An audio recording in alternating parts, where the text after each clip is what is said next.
Now, so many Nigerians have been arguing ever since the 31st of May 2022 that was it Tinubu that brought Econet to Nigeria, or who actually did brought Econet wireless network to Nigeria. Now, I'm going to date back to when Econet actually left Nigeria sometime back. Now, Econet came to Nigeria in the year 2001, and after they couldn't sustain the market of Nigeria, they had to leave Nigeria to other countries. Now, let me just give a brief history of how Econet started. Now, Econet is a wireless network which holds the record of being the first GSM operator to go live in Nigeria. This was way back in 2001 when there were only two operators, the other being MTN, and over the years the company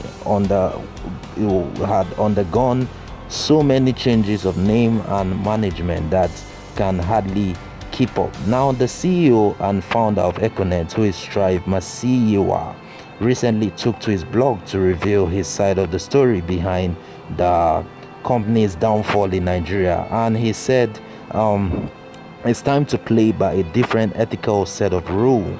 Nigeria, one of five. Now, he said sometimes the price can be very high in the fight against corruption. Now, when he was speaking, he said that I had the privilege of making Nigeria's first GSM phone call back in 2001 when I had the regulator to say we are live.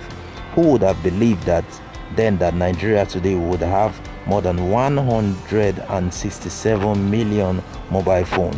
It all started out as a very exciting new chapter for enterprise in Africa. Shortly after President Obasanjo was elected, the new government announced an incredibly transparent international auction process for 3 national mobile phone licenses.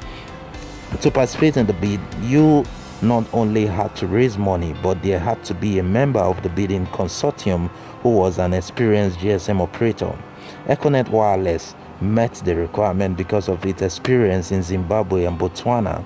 Our Nigerian partners, which included state governments, local banks, high net individuals, were financial investors. The largest shareholder had only 10%. That was the written agreement. I managed to assemble a consortium of 22 investors to put up the money needed to our bid. Our stakeholders were all Nigerians. Mostly institutional investors include lending banks and 2 state governments, Lagos State and Delta State. Now, you can see how this is all coming together, where Tinubu fell in this. Now, he said the license cost us $285 million and was the most expensive license ever issued in Africa at that time. This was 2001. We considered the investment not only about putting together a network, but also about building a nation. We knew it had potential to transform Nigeria's entire business and social architecture. Most of our investors had between 1 to 10% shareholding. Econet Wireless Nigeria had only 5% of the shares. That was fine because it was 5% ownership of a big pie. We were one of the winning bidders, and they gave us 6 months to set up business and get our network operating. We were under a lot of pressure, but our network was live 2 days before the others. Customers were pouring in. We are number 1 in the market and an estimated 57% market shares.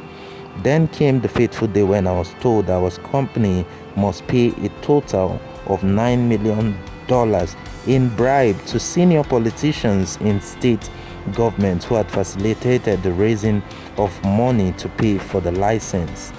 I refused to authorize the illegal payment. Meeting after meeting was held to try to get me to agree, but I would not. The money would not be paid as long as Econet was the operator. I had signing authority. James Ibori, the governor of Delta, was demanding $4.5 million be paid to him in his personal capacity. He was one of the most powerful men in the country and had a reputation for violence. When he heard that I was refusing to approve payments, issued an ultimatum: pay or I chase you out and your people out of the country. I refused. The shareholders met and voted Econet out of management.